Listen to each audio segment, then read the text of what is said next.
The bank called me at 6:04 in the morning. A woman's voice, careful, the way people talk when they've already decided something is wrong. She said, "Mr. Keller, I'm calling to confirm the withdrawal you made 20 minutes ago." I was standing in my own kitchen in my robe. The coffee wasn't even done dripping.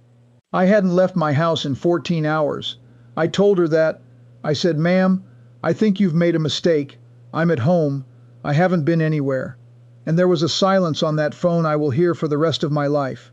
Then she said quietly, in a voice that had gone from careful to frightened, "Sir, I'm looking at the camera footage right now, and you're standing at my counter. My name is Howard Keller. I'm 66 years old, and at 6:04 that morning I was in two places at once, and only one of them was me. Pull up a chair, friend. Get comfortable. I'm going to tell you the whole of it, from the beginning, exactly the way it happened. And I'll tell you one thing now so you'll stay with me. The $40,000 that man took out of my account that morning was the smallest, least important part of what had already been done to me. I didn't understand that for 11 more days, and the man they finally arrested was not the man on that camera. Stay to the end, it's worth it, I promise you that. Let me start with who I am, because it matters, and because it's the part everybody gets wrong about this story. I'm not a detective. I'm not a lawyer or an accountant, or some retired federal agent with a drawer full of tricks. I painted signs, 41 years, hand-lettered signs, storefronts, trucks, church boards. The big one over the hardware store on 5th that's still up there, though the hardware store's a vape shop now, which is a small grief I don't have time for tonight. I'm a man who spent 4 decades on a ladder with a brush and a steady hand, and the only thing I ever knew how to do that anybody would call a skill was make a straight line look effortless. I have exactly one other quality, and my wife Dolores laughed at it for 41 years, and it saved my life. I'll get to that. Dolores passed 2 years ago. Ovarian cancer, if you want to know, and it was fast and it was ugly, and I'm not going to make you sit in it. What matters is that after she was gone, the house got quiet, and I got small, the way we do. I stopped cooking real food. I let the days run together. And on Sundays I still went to the church we'd gone to for 30 years, because it was the 1 hour a week that still had her shape in it. I want to tell you about the getting small, because I think it's the part that people who haven't been through it don't understand, and it's the part these criminals understand better than anyone. It isn't dramatic. Nobody collapses. You just contract. The house has rooms you stop going into. You eat standing up over the sink, because setting a place at a table for one is a sentence you can't read out loud. You keep her toothbrush. You keep her coat on the hook, because the hook looks wrong without it. And the terrible thing, the thing I'd never say to anybody's face, is that after a while it isn't even grief anymore. It's just quiet. You get used to it. You become a man whose entire day can be an errand, and if you get through the errand, you've won. You stop expecting anything of yourself, and somewhere in there, without ever deciding to, you stop being a person and start being a schedule. 2 years I did that. 2 years of a man moving around a house like a draft. And here's the thing I have to say honestly, because I've promised you honesty. When the bank called me at 6:04 that morning and told me I was standing somewhere I wasn't, some awful little part of me, not the frightened part, some other part, down deeper, sat up. Because at least it was something. At least somebody somewhere thought Howard Keller was worth doing something to. That's how far down I was. Remember that. It matters later. That church is where they found me. But I'm ahead of myself. Back to the phone. I want you to understand what it does to a man to be told he is standing somewhere he isn't. Because your first thought isn't fraud. Your first thought, and I'm ashamed of this, and I'm telling you anyway because it's true. Your first thought at 66 years old, standing in your kitchen in your robe, is, am I losing my mind? That's the thing nobody tells you. For about 90 seconds, alone in that kitchen, I genuinely considered whether I had driven to a bank at 5:40 in the morning and had no memory of it. My hands started shaking. I looked down at my slippers, at my own 2 feet, checking, actually checking, whether they were wet from the driveway. I thought about my mother at the end, how she'd argue with us about things she'd done an hour before, and I thought, so this is how it starts. This is how it starts, and I'm alone in this house, and there's nobody left to tell me the truth about myself. I want you to hold on to that feeling, because it's the whole engine of this crime, and they know it. They count on it. The first thing they steal from you isn't money. It's your certainty about your own mind. And a man who doubts his own mind doesn't call the police. He gets quiet, and he gets ashamed, and he waits. And while he waits, they finish. I didn't get quiet. I got dressed. I drove to that bank with my coffee still sitting on the counter, and I walked in at 7 in the morning, and I asked to see the manager, and I said the sentence that started everything. Show me the camera. Her name was Miss Okonkwo, assistant manager, maybe 40, and I could see in her face that she'd been sitting with this for an hour and hating it. She took me into a back office, and she turned the monitor toward me, and she said gently, "Mr. Keller, I need to warn you." And then she played it. There was a man at her counter. 6 foot my height, gray hair combed the way I comb it. My jacket, not my actual jacket, but the same brown canvas jacket I've worn every winter for 20 years, the kind you buy at the farm store. He had my posture. He had that thing I do, the thing Dolores used to tease me about, where I tap my knuckle twice on a counter while I wait. I need you to understand what that did to me, because I've never found the words for it, and I'm going to try now. It is not like seeing a photograph of yourself. It is not like a mirror. A mirror is you. This was a man who had gone and learned me. Somebody had watched me long enough to know that I tapped my knuckle. Somebody had stood somewhere, behind me in a line, across a room, in a church, and studied the way a 66-year-old sign painter stands when he's waiting, and then practiced it. There is an intimacy to that which is worse than violence. A man who hits you doesn't have to know you. A man who becomes you has been paying attention. He's been closer to me than my own daughter has been in years, and I never once felt him there. He wasn't wearing a mask. He wasn't hiding. He was standing in the light, chatting, and Miss Okonkwo's teller was laughing at something he'd said. Laughing. That's what I keep coming back to. He'd made her laugh. He wasn't nervous. He wasn't rushing. He was a man doing a thing he'd done many times before. Comfortable, unhurried, wearing my life like a coat he'd had tailored. He didn't look exactly like me. Up close, on a still frame, you could tell. But he looked like me the way a memory looks like a person. He looked like what a busy teller at 5:40 in the morning would see and file under, "The older gentleman with the gray hair, Mr. Keller, comes in sometimes." And here's the part that took the floor out from under me. Miss Okonkwo said, "Sir, he had your license. Not a fake. The number's correct. It matched our records exactly. He knew your account number. He answered both security questions." She hesitated. "He knew your mother's maiden name. He knew the name of your first pet." "My first pet. A dog named Rusty. Dead since 1968. I sat down in that little office and I felt something go cold all the way through me, because I understood in one movement what that meant. This wasn't a stranger who'd stolen a card. A stranger can't know Rusty. A stranger can't know my mother was a Vandergrift before she married. That information doesn't live in a wallet. It lives in a life. Somebody had been close enough to me to take it. Now I have to tell you about my one quality. The thing Dolores laughed at. I write everything down. Not a diary. Nothing so dignified. I keep ledgers. Cheap composition books. The black and white marbled kind. $3.99 at the drugstore. And in them, since 1983, I have written down every single transaction of my life. Every receipt, every check, every gallon of gas, every job I quoted and every job I got.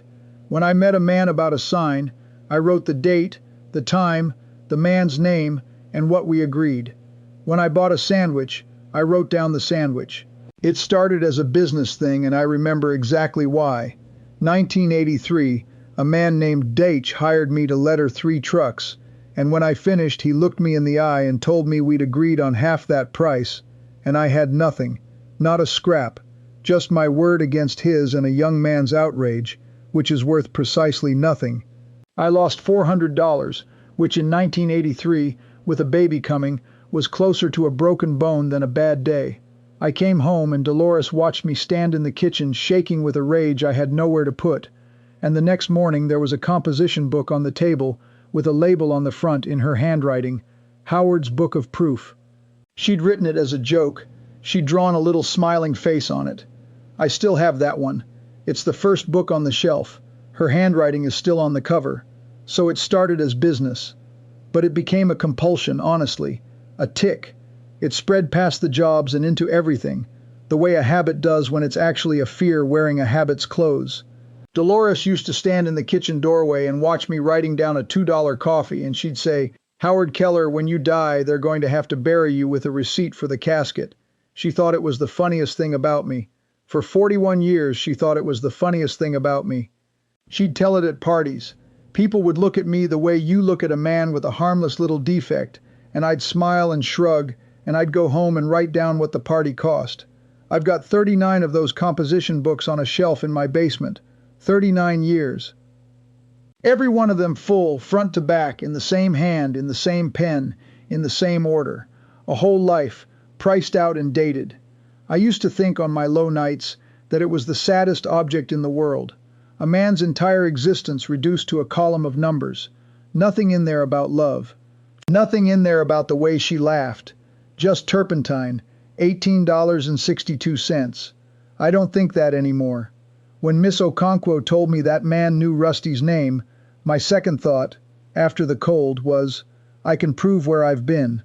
Every day. For decades. In my own handwriting. I didn't know yet that this was going to be the only thing standing between me and a prison cell. The bank did what banks do. They froze the account, they filed the report, they gave me a case number and a phone number and a sympathetic face, and they told me it would take 30 to 90 days. $40,000.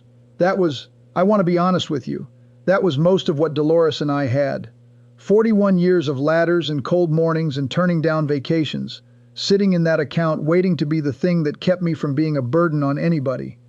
Gone in 4 minutes at 5:40 in the morning by a man who tapped his knuckle twice on the counter. I drove home, and I want to tell you what I did when I got there, because it's the closest thing to heroism I've got in me, and it isn't very heroic. I sat down at my kitchen table, and I got out a fresh composition book, and I wrote at the top of the first page, "The man who is pretending to be me," and under it I wrote the date and the time of the call, 6:04 a.m., and Miss Okonkwo's name, and everything she'd said, word for word as best I could remember it. That's all I did. That's all I knew how to do. A man who paints signs and writes things down was up against something he didn't understand at all, and the only tool in his hand was a pen. It turned out to be enough. But not for 11 more days, and those 11 days were the worst of my life, and here's why. 3 days after the bank, a detective came to my door. I opened it expecting help. I want you to understand that. I had spent 3 days making phone calls that went nowhere, sitting on hold, being transferred, explaining over and over that I was not at a bank at 5:40 in the morning. So when a man with a badge stood on my porch, my heart actually lifted. I thought, finally. Finally somebody's here to help. His name was Detective Ruiz. He was polite. He was very, very polite. And he sat in my living room and he asked me questions. And it took me about 6 minutes to understand that he was not there to help me. He asked how long I'd been retired. He asked about my finances. He asked in a mild voice whether I'd had any unexpected expenses lately.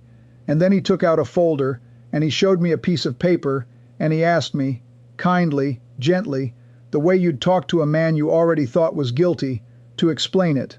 It was a bank account, in my name, my social security number. Opened 4 months ago at an institution I'd never heard of. There was $1,180,000 that had moved through it in 90 days. I looked at that paper and I laughed. I want you to know that. I actually laughed, out loud, the involuntary bark of a man whose brain refuses to accept what his eyes are doing. And Detective Ruiz didn't laugh with me. He just watched me. And in the silence I heard the whole shape of the thing arrive. The $40,000 wasn't the crime. The $40,000 was a test. Do you understand? They'd had my identity for months. Months.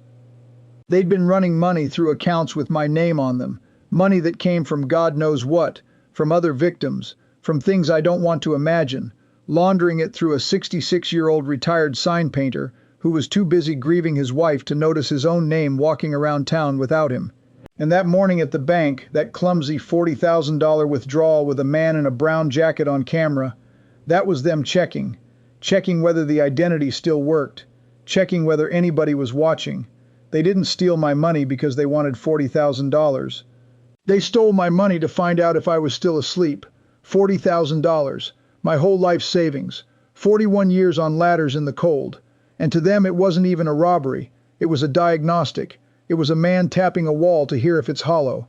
They spent my entire life's work the way you'd spend a quarter on a payphone, just to hear if the line was still connected. And the answer they were listening for wasn't about the money at all. It was, does anybody notice? Does anybody come? Is there anyone still in there? And for 4 months the answer had been no, and Detective Ruiz, sitting on my sofa, was not looking at a victim. He was looking at a retired man with a modest pension and $1 million of dirty money in an account with his name on it, who had reported a convenient robbery 3 days ago. He was looking at a mule. He was looking at an old man who'd gotten in over his head with the wrong people and then tried to build himself an alibi. He said, "Mr. Keller, is there anything you'd like to tell me now, while it's still early? It's always better early." I have been afraid twice in my life. Once when the doctor said the word ovarian, and once sitting on my own sofa, 66 years old, watching a polite young man decide I was a criminal. And I want to tell you what that fear is actually made of, because it isn't what you'd think.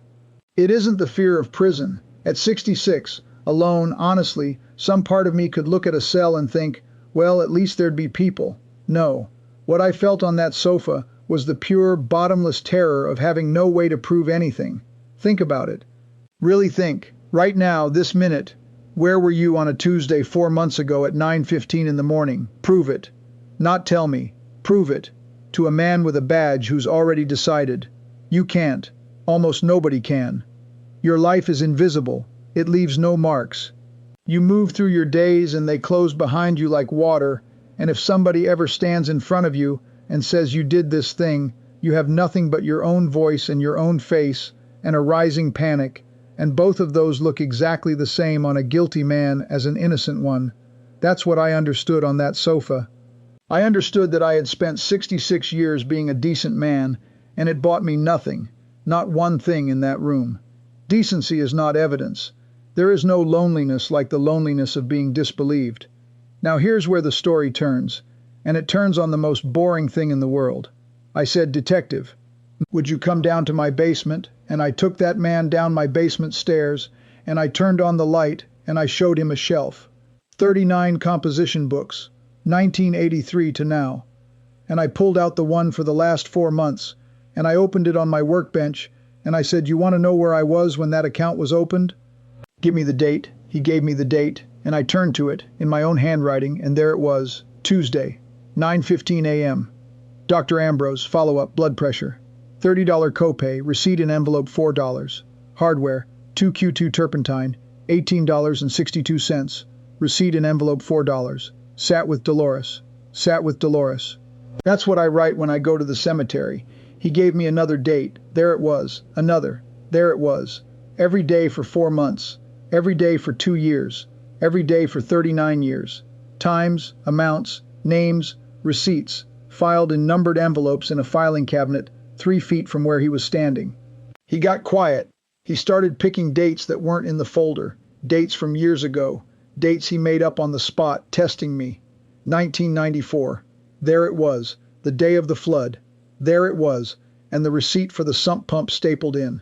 He asked for the day my wife died, and I didn't say anything. I just turned to it, and it said, in my own handwriting, in a hand that had clearly been shaking, Dolores, 4:20 a.m., and underneath it, because I couldn't not write something, because 41 years is 41 years, no charge for anything today. He looked at that page for a long moment, and he didn't say anything at all. Detective Ruiz stood in my basement for a long time after that, turning pages, and I watched a man's whole idea of a situation rearrange itself in real time. Because you can fake a document, you can fake an alibi, you can hire a lawyer to build you a story. What you cannot fake, on demand, in a basement, with a detective standing over you, is 39 years of an obsessive habit that nobody but a dead woman ever knew about. You can't backdate a life. The paper ages. The pens change. The handwriting drifts the way a man's hand drifts across 4 decades. It's the one thing in the world that literally cannot be forged, because the only way to have it is to have actually lived it, one boring day at a time for 39 years, while everybody you love laughs at you. He looked up at me finally, and he said something I'll keep till I die. He said, "Mr. Keller, In 11 years, I have never had anybody answer that question. Not once. And I said my wife thought this was the stupidest thing about me. He said, "Sir, this is the single most complete record of a man's whereabouts I've ever seen in my life. Do you know what this is?" He tapped the shelf. "This is the reason you're not going to be arrested."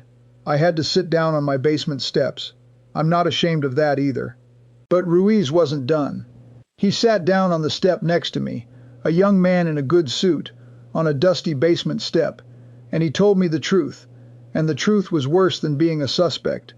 He said, "Howard, I believe you, but I need you to understand something. You're not their only one. We've got 7 cases in this county in 18 months.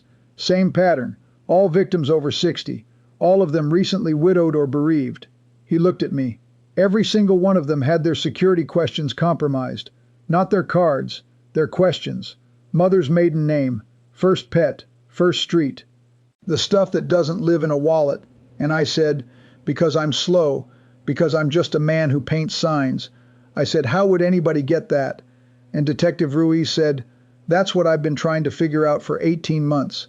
Somebody's not stealing this information, Mr. Keller. Somebody's being given it. I want you to sit with that sentence the way I sat with it. Somebody's being given it. I went upstairs and I made us both coffee, and my hands were not steady, because a thing had started moving in the back of my head, way in the back, in the dark, and I didn't want to look at it. And then, on the 11th day, I looked at it. I want to tell you exactly how it happened, because it happened at my kitchen table with a composition book open in front of me, and it is the only clever thing I have ever done in my life, and I didn't even do it cleverly. I did it the way I do everything, slowly, in order. Writing it down, Ruiz had said all of them over 60, all recently bereaved, security questions compromised, and I thought, what does a bereaved old person in this town do? Where do we go? What do we say yes to? So I did the only thing I know how to do. I went back through my ledgers. 2 years since Dolores. Every entry, every appointment, every place I'd gone, in my own hand. And on page after page, month after month, one entry kept appearing, and I'd written it down so many times that my own eye had stopped seeing it. Sunday, church. Then, Seniors Safety Seminar, Fellowship Hall, free, the Seniors Safety Seminar. It had started about 4 months after the funeral. A young man came to our church. Sharp kid, maybe 30, very good looking, very warm, wore a lanyard. He worked for, he said, a senior financial protection initiative, a non-profit, working with local banks and law enforcement to protect older adults from fraud. Free workshops. Coffee and cookies in the fellowship hall after the service. And they were good workshops. I want to be clear about that, because it's the sickest part. He taught us real things. He taught us not to click links in texts. He taught us about the grandparent scam, about gift card scams, about how to hang up on the IRS imposters. He handed out little printed cards for our wallets. 3 of the widows in my church still carry those cards. He was funny and he was kind, and he stayed after to help Marjorie Vance figure out her tablet. I liked him. I want to say that plainly, because if I don't, this story is a lie. I liked him. He asked me about the sign over the hardware store, asked if that was mine, said his grandfather had pointed it out to him once. That's the sort of thing he did. He found the one thing about you that nobody had asked about in years, the thing you'd been quietly proud of your whole life and had stopped mentioning because nobody cared, and he asked about it. And you'd feel a warmth come up in your chest that you hadn't felt since the funeral, and you'd think, what a nice young man. That's the con, not the worksheet, the asking. He'd figured out that the thing a grieving old person is starving for isn't money and isn't safety. It's to be interesting to someone again. And he'd learned to give us that in exact measured doses, the way you'd bait a trap, and we would have handed him anything he asked for, and eventually he did ask, and we did hand it over, and we thanked him for the coffee on the way out. And at the end of every session he had us fill out a worksheet. I can see it right now. I can see it the way you see a thing you looked at 100 times and never once saw. It was a security self-audit, a single sheet of paper, a nice logo at the top, and it walked you through your own vulnerabilities. And it asked you, gently, helpfully, in the spirit of protecting you, to write down the answers to your most common security questions so you could check whether they were too easy to guess. What was your mother's maiden name? Is it publicly available? Circle yes or no. What was your first pet's name? Could someone find this on your social media? Circle yes or no. What street did you grow up on? Your first car? Your childhood best friend? 35 old people in a church fellowship hall, drinking coffee, filling out worksheets with the answers to every security question they'd ever set, in their own handwriting, with their names at the top. And at the end, he collected them. To review them and give personalized feedback, he collected them. I sat at my kitchen table with a 2-year-old ledger entry in front of me. Sunday, church. Then senior safety seminar, fellowship hall, free. And I put my head in my hands and I made a sound I hadn't made since the hospital. The man who came to teach us how not to be robbed was harvesting us. He wasn't stealing from a list. He was building the list. He was sitting in a church, in a room full of grieving people, being warm and funny and helpful, and walking out every Sunday with a folder full of the intimate keys to 35 lives.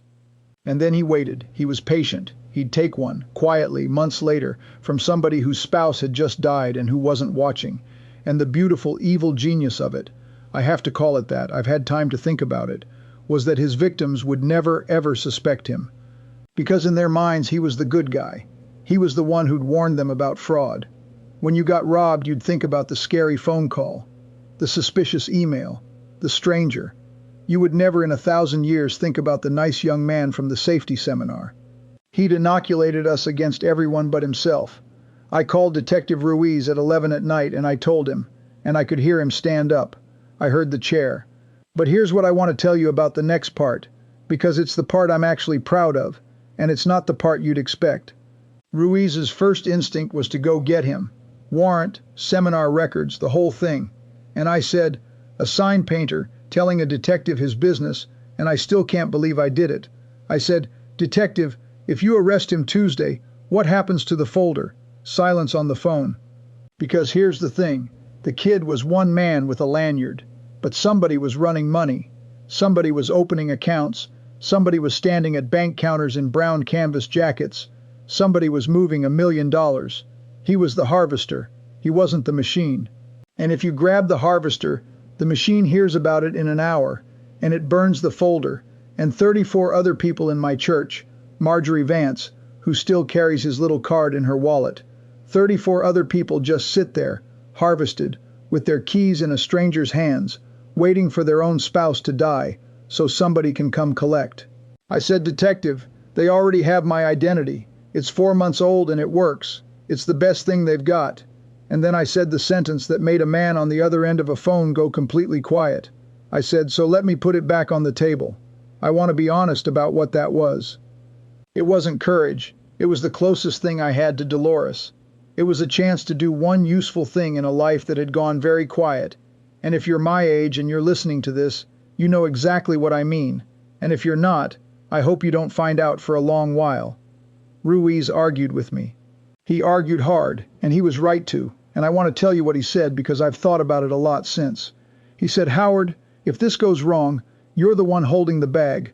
You're an old man with $1 million of dirty money in an account with your name on it, and I'm telling you to leave it there. If something happens to me, if this case gets moved, if a prosecutor gets ambitious, you have no protection. Do you understand what I'm asking you to risk? And I said, Detective, 3 days ago you sat on my sofa and thought I was a criminal. Do you know what I thought about that night? I didn't think about jail. I thought, there's nobody left who'd be surprised. Dolores would have been surprised. That's it. That was the whole list. I said, I'm 66. I've got maybe 15 good years, and I've already wasted 2 of them in a chair. What exactly do you think I'm protecting? He didn't have an answer for that. Nobody ever does. That's the one advantage of being written off. They give you nothing to lose, and then they're astonished when you spend it. I'm not going to walk you through every mechanic of what came next, partly because Ruiz would have my head, and partly because it was, honestly, the most boring 3 weeks you can imagine. It was not a movie. There was no wire taped to my chest, no van full of agents outside. It was mostly paperwork and waiting, and a lot of people much smarter than me doing quiet things with account flags, and a bank that was extremely motivated to make this go away. But the shape of it was this. My identity, my clean, working, 4-month-old identity, the one that had passed their test at 5:40 that morning, went back into circulation, quietly, looking asleep, looking like a man who'd made a fuss, gotten his hand patted, and gone back to grieving. And I had to actually be that man for 3 weeks. That was the hard part. Not the danger, the performance. I had to go to church on Sunday and sit 4 rows from the young man with the lanyard and let him ask me how I was holding up. And I had to say, oh, day by day, and let him pat my shoulder. I had to let him be kind to me, knowing I had to make my face into the face of a defeated old man who'd had a scare and lost some money and was just tired now, just so tired, and had let it go. He bought it completely. Of course he did. That's the face he'd been studying for years. That's the face he'd built a business on. It never once occurred to him to wonder if it was a costume, because in his entire model of the world, old grief isn't a costume. It's a permanent condition. It's the end state. It's the thing you are after you stop being a person. And every Sunday driving home, I'd pull into my driveway and sit in the truck for a minute with my hands on the wheel shaking. Then I'd go inside and get out the book and write, Sunday, church. Spoke with him 11:40, approx 4 minutes. Asked how I was. Said day by day. He touched my shoulder, writing it down. Same as always, same as the turpentine. And they came back for it. Of course they did. Why wouldn't they? An old man reports a fraud. The bank freezes an account. The old man goes back to sitting in his quiet house. That's what always happens. That's what they'd watched happen 7 times in 18 months. They had absolutely no reason on this earth to think that the 66-year-old sign painter had a basement full of composition books and a detective on speed dial and nothing left in his life but time. They came back for it in the 3rd week, and this time the bank was watching, and the accounts were flagged, and every single thing they touched wrote itself down. They took 11 people eventually, across 2 states. The man at the counter in the brown jacket turned out to be a 40-year-old with 3 priors, who did not, I'm told, look very much like me at all when you saw him in person, which somehow made it worse. And they took the young man with the lanyard. He had the folder. He'd never destroyed it. Why would he? It was his whole business. 35 worksheets from my church alone, in our own handwriting, with our names at the top, and more folders from 2 other churches, and a senior center, and a hospice grief support group. A hospice grief support group. I want to say one thing about him and then I want to be done with him. When they finally showed me his face in a photo, because I asked, Ruiz didn't want to and I insisted. I expected to feel rage. I didn't. I felt something much worse and much emptier, because I remembered him helping Marjorie with her tablet. I remembered him laughing at my joke about the hardware store sign. He was good at being kind. That was his craft, the way lettering was mine.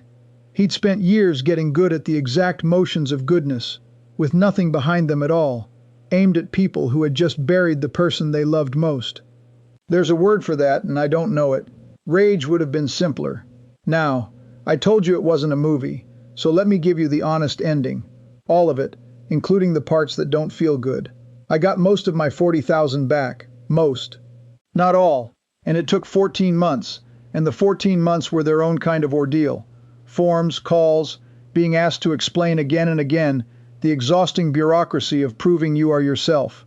The $1 million account and everything in it was somebody else's money, and none of it came home to whoever it was taken from.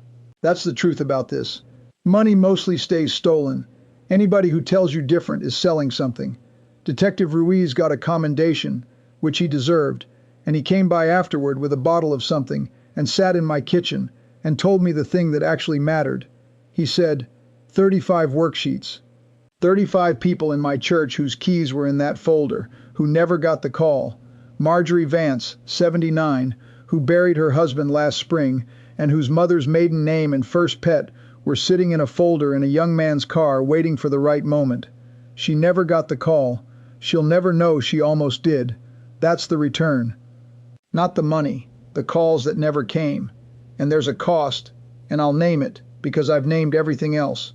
I don't trust the way I used to. That's gone. I catch myself watching people's hands.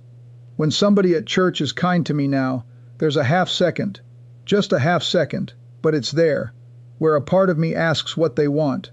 They took $40,000 from me for 4 months, and they took something else permanently, And it wasn't the money. It's the half second. I'd like it back and I'm not going to get it. But here's what I want to leave you with, and then I'll let you go. They picked me off a list because they believed something. They believed that a 66-year-old man whose wife had just died was an empty house. Lights off. Nobody home. Not a person anymore. An asset. A social security number with a pulse. Too sad and too tired and too ashamed to ever look up.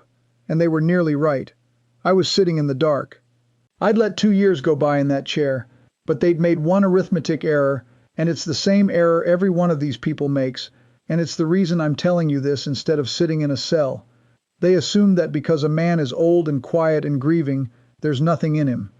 They never once considered that the boring, stupid, worthless little habit that a woman laughed at for 41 years, a man writing down a $2 coffee in a $3 notebook, might be the exact thing that 11 professional criminals could not defeat.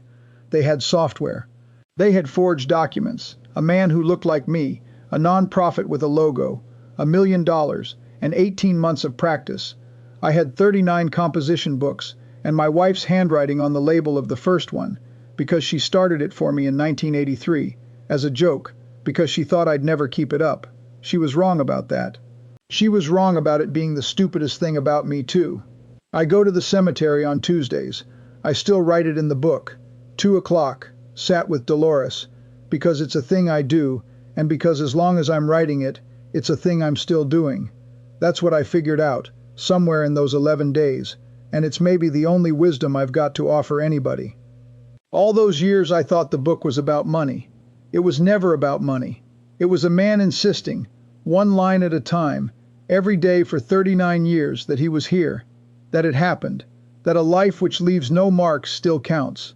I'd been doing it since 1983, and I never once knew what I was doing. And the first Tuesday after they made the arrests, I sat down there on the grass with my back against her stone, and I told her the whole thing, start to finish, the way I've told it to you. And at the end I said, "You laughed at me for 41 years, sweetheart." And I sat there a while in the quiet, and then I said, "You were right, though. Just not about the reason." That's where I'll leave you tonight, friend. Somebody listening to this has a mother or a father sitting alone in a quiet house right now, and somebody's going to come along and be very, very kind to them. So here's the only 2 things I know, and I'll give them to you plain. First, nobody legitimate ever needs the answers to your security questions written down on a worksheet. Nobody. Not your bank, not a nonprofit, not a nice young man with a lanyard in a church basement. If somebody asks you to write down your mother's maiden name to check if it's secure, that's it. That's the crime. It's happening while they're smiling at you. And second, the one that matters more, write things down. Keep your receipts. Keep a stupid little book. Not because you'll ever need it. Because on the 1 day in 10,000 that you do, it'll be the only thing in the world that can prove you are who you say you are. Now let me ask you something, and I mean it, and I'll read every one. Have you ever been treated like the lights were off? Like there was nothing left in you worth checking? And did you get to prove them wrong? Tell me down in the comments. There's a whole room of us here who know exactly what that feels like. If this meant something to you, do an old sign painter a kindness. Give it a like and subscribe so this can find the ones who need it, the quiet ones, the tired ones, the ones sitting in the chair. Send it to somebody you love who's alone in a house right now. Take care of your people. Keep your receipts. And don't you ever let anybody tell you the house is empty. Until next time.